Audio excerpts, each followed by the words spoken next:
আমরা এখন চলে এসেছি মালদাতে, কারণ আমরা ডিরেক্ট এনজিপি ট্রেন পাইনি, তাই জন্য আমরা মালদা এসেছি। এই আমরা কোথায় এসেছি? মালদা টাউন এখন আপাতত রয়েছি। তারপর যাব, এখান থেকে আবার ট্রেন আছে এনজিপি যাব, কারণ আমরা টিকিট পাইনি, বুক ছিল, তাই জন্য আমরা মালদা নেমেছি। তারপর আবার নিউ জলপাইগুড়ির জন্য যেতে হবে ট্রেনে করে। গুড মর্নিং বলে দে সবাইকে। মর্নিং। আমাদের সমস্ত লাগেজ আর এই আমাদের ফুল টিম,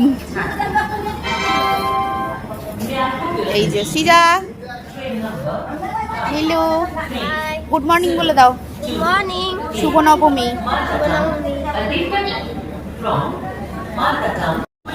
আর এই যে আমি, এখন ট্রেন কখন দেয়? 8:30টায় টাইম আছে, বলছে ট্রেন লেট আছে, তাহলে কখন ট্রেন আসে দেখা যাক। 9টায় ট্রেন, রাত